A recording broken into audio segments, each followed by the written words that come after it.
That wasn't a restructuring. It was a hit job in broad daylight. My name's Colin Everett. I'm 52 years old, and I live in Saratoga Springs, New York. 12 years ago, I walked into a warehouse with a whiteboard and a budget smaller than most company lunch accounts. By the time Tyler showed up, Patagonia vest, TED Talk smile, way too much gel, I had already turned that skeleton crew into a logistics machine. They flew us out to Lake George for the annual summit. Gorgeous place. Too gorgeous. It had the feel of a place trying to distract you with soft towels and lake views, so you wouldn't notice your kneecaps being broken. The morning keynote was scheduled for 9 a.m. sharp. I'd given that keynote 3 times myself. Not this year. This year, Tyler strolled on stage like he owned the place. He even wore sneakers with his blazer. That should have tipped me off. He started with the usual fluff. Incredible growth. Mission alignment. People first. Then came the pivot. I saw it in his eyes before he even said the words. "We're entering a period of structural realignment," Tyler said, like he'd just read it off a cue card from an HR sadist. Then came my name. Not as part of a plan, as part of an obituary. I want to take a moment to thank Colin Everett, our long-serving director of ops, for his incredible journey.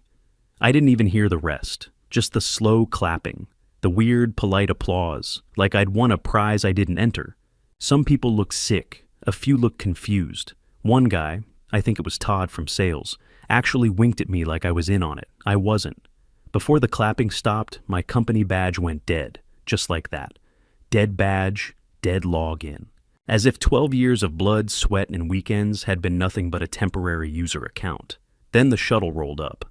One of those smug little resort carts that usually ferried golfers to brunch.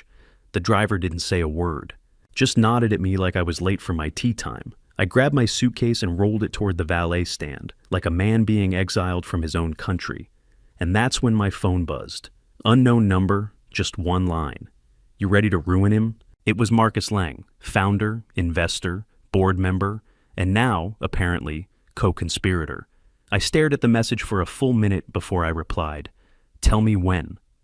I met Marcus Lang at a fishing dock near Lake Champlain. No assistants, no lawyers, no entourage. Just him and a bag of breadcrumbs, tossing crumbs to a family of ducks, like he didn't own a third of the damn boardroom. It was misty, humid, the kind of morning where everything felt soft around the edges. Except me.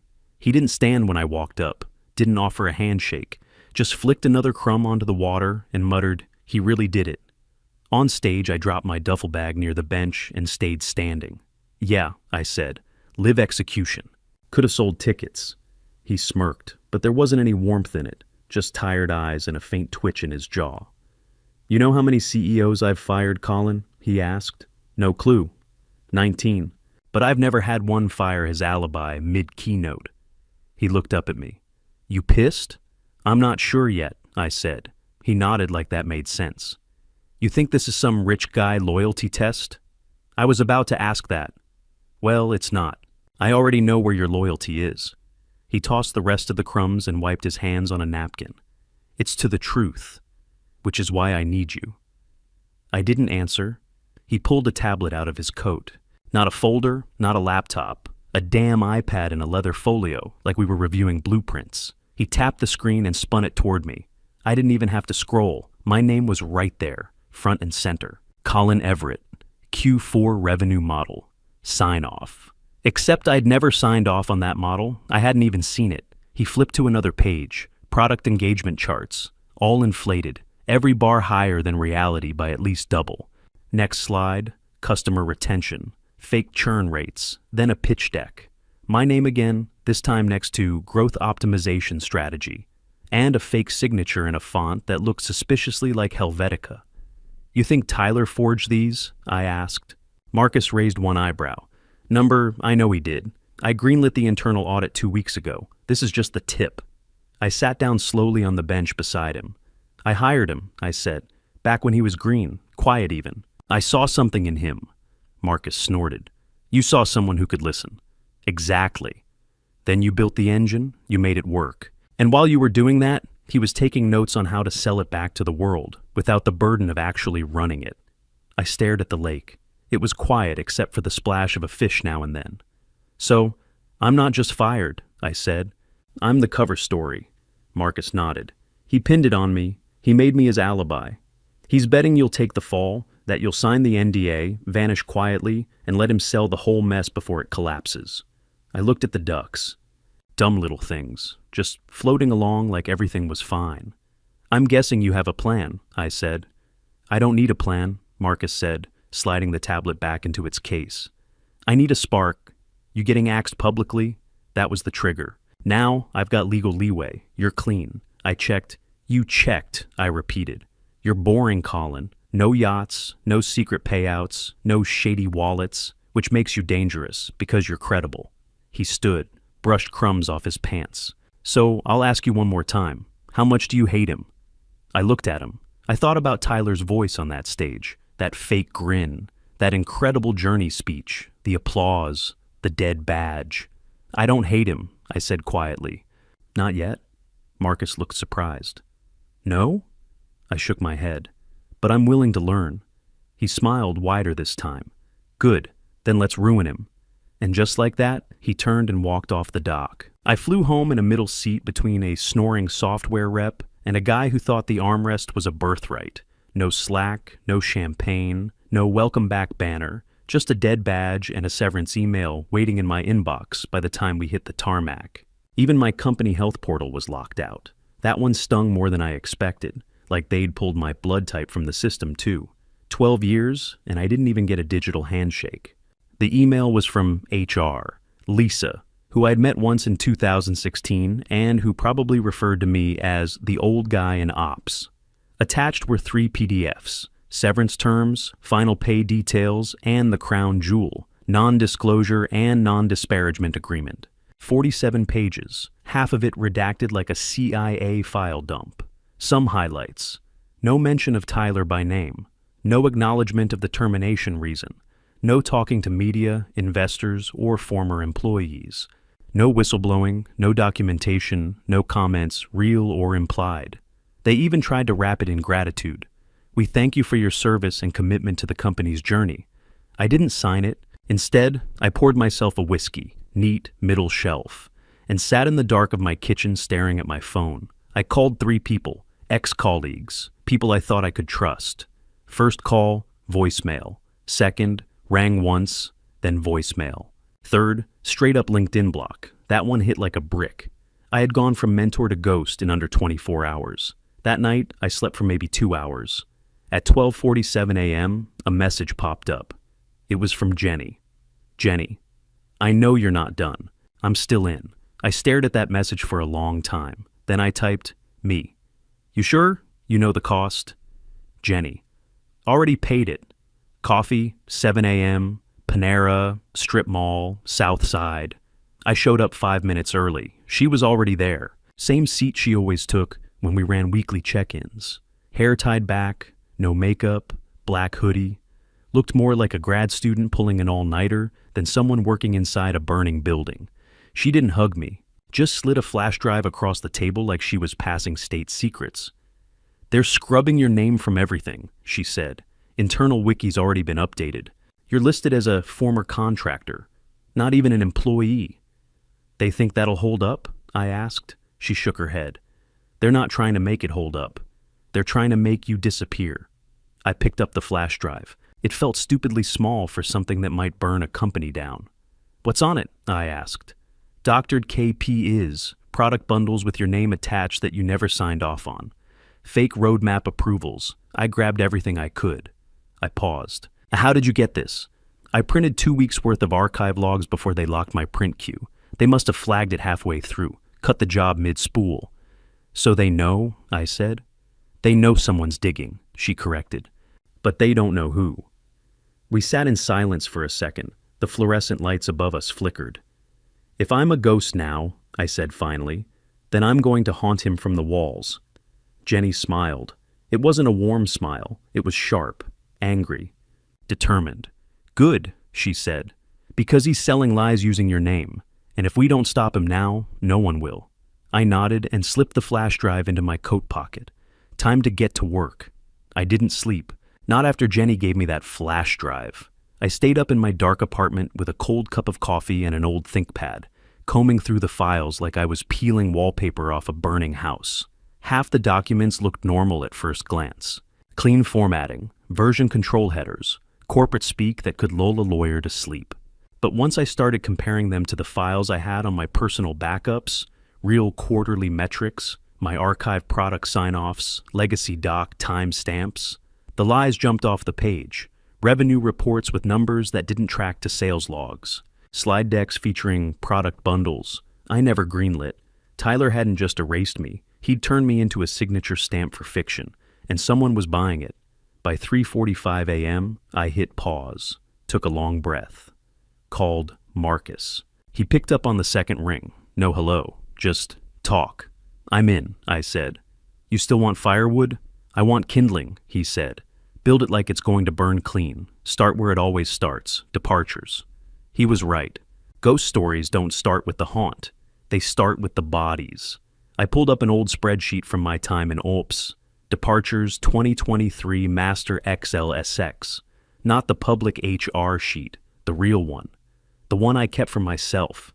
It was a habit, not paranoia, just insurance. Back then, I didn't know I'd be the last name on the list.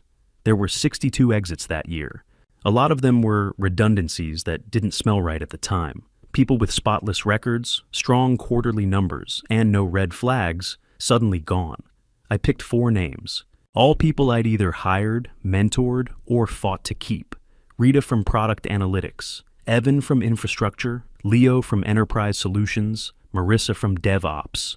Rita answered first. Her voice was wary until I said, "They're using our names to sell ghosts." Then she went quiet. Told me to call her back in 20 minutes. She did. From a burner. They deleted all my logs, she said. Slack history, Confluence access, even internal memos. Like I never touched a single feature.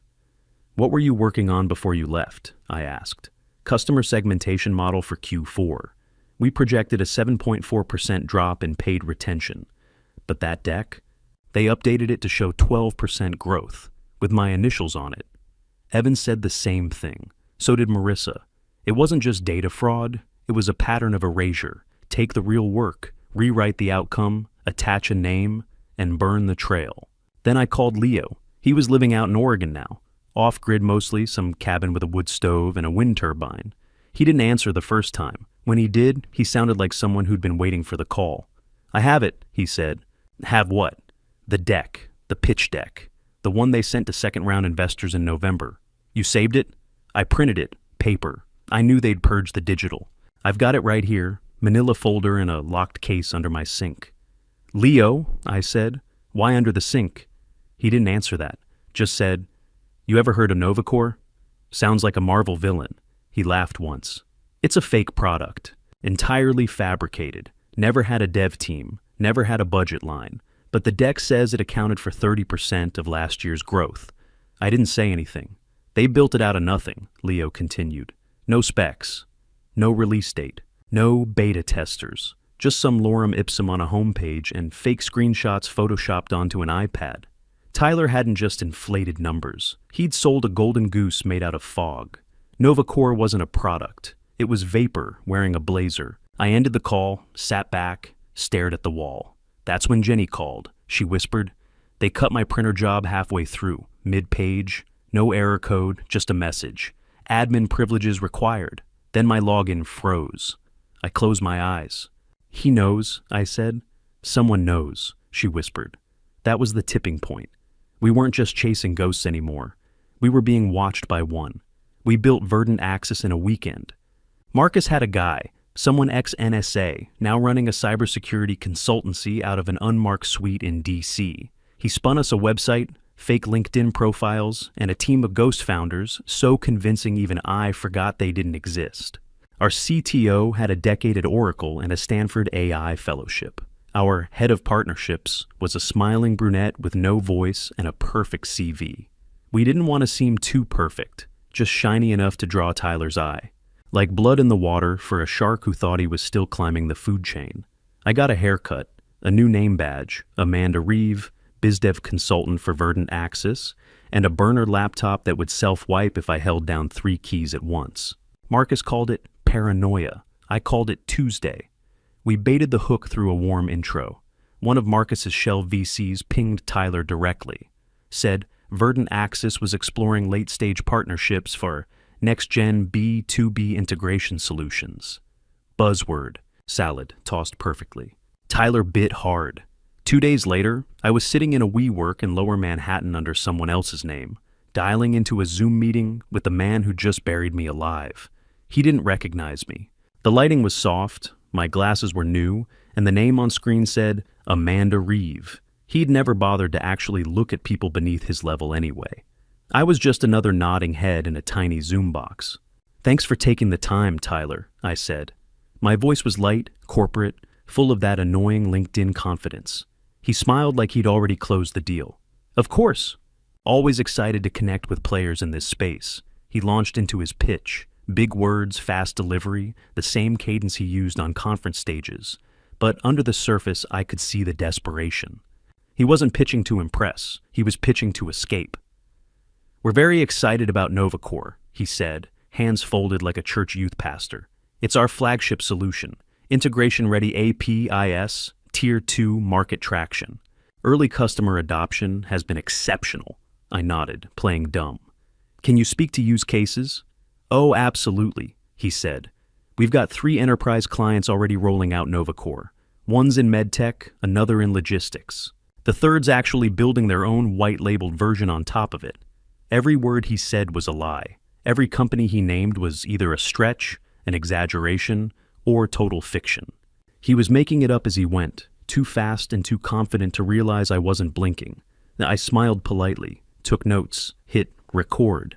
He talked about revenue, growth forecasts, adoption metrics, all fake, all tied to NovaCore, the ghost product Leo had exposed.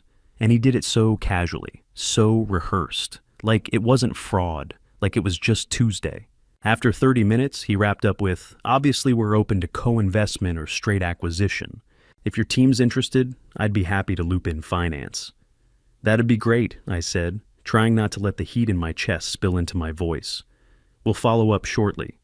"Looking forward to it," he said, and then he winked. Same wink from Lake George. I killed the Zoom, sat still, took one breath.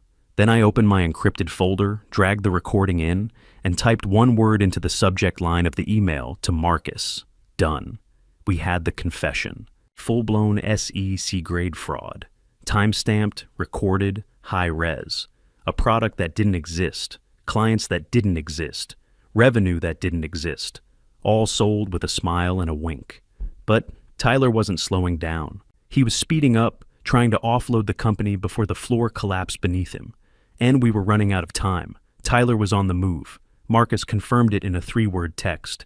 "Buyer is European." That was it. No pleasantries, no timeline. Just a clock quietly ticking behind the screen. The company was being prepped for merger. Some mid-sized European tech firm, flashy branding, big appetite, blind spots the size of a stadium. Tyler was pitching them the dream.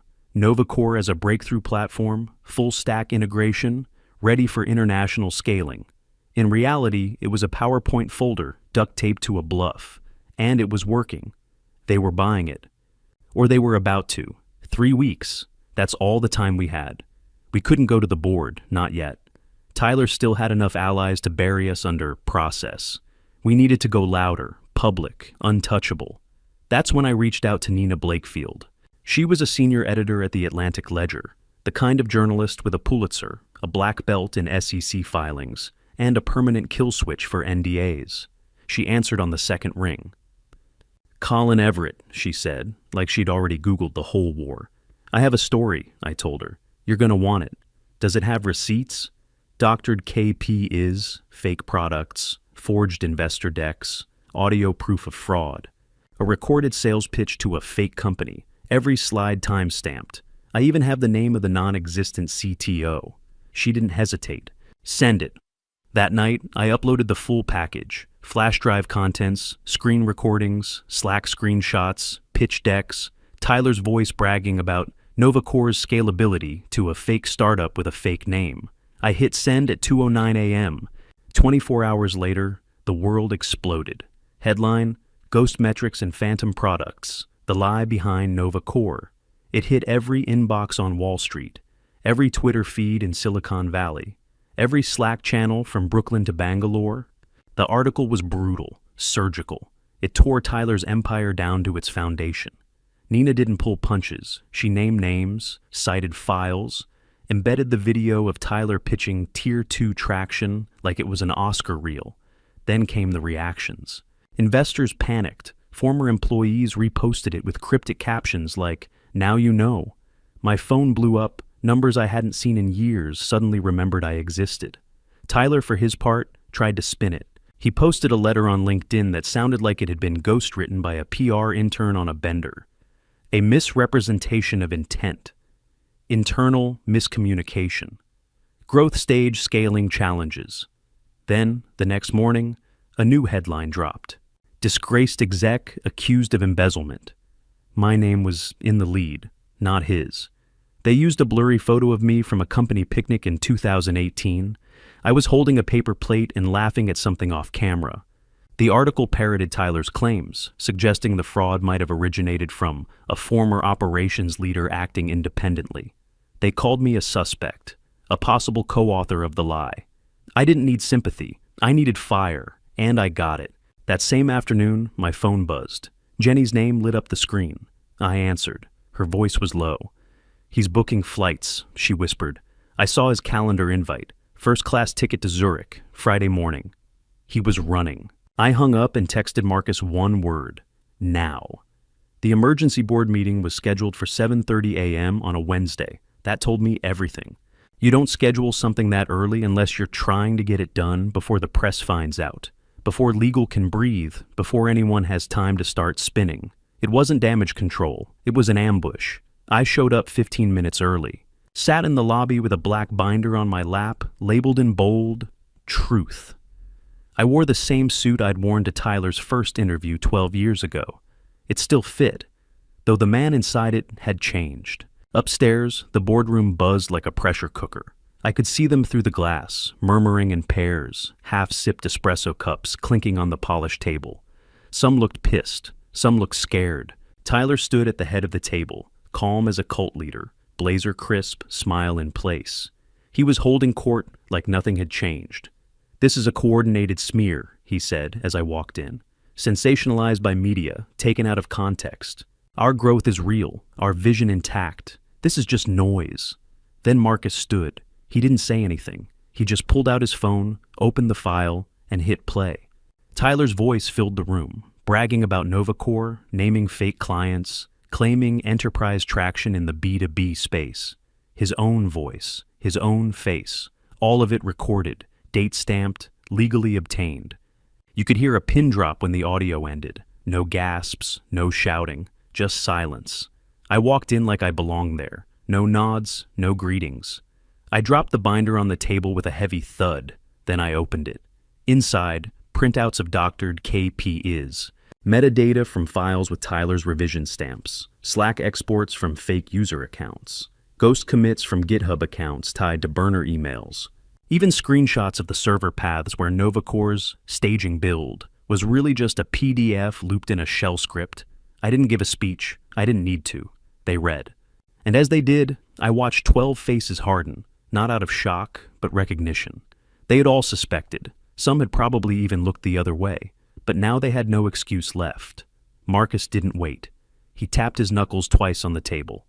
"All in favor of removing Tyler Monroe as CEO for cause?" Hands went up. 1, 2, 3, all 12. Tyler didn't speak. He didn't beg or threaten. He just stood there, still as ever, hands clasped in front of him. A smooth fraud in a fitted suit, watching his kingdom crumble like it didn't belong to him in the first place. No yelling, no drama, just the quiet dethroning of a man who thought he was untouchable. Then Marcus turned to me, pulled a folder from his briefcase and slid it across the table. It stopped just in front of me. 1 page. Letterhead, Board of Directors. Title, Interim CEO Appointment. My name was already signed. I looked around the room. No one objected. Tyler blinked once, then he walked out without a word. The elevator doors closed behind him, and just like that, I wasn't the ghost anymore.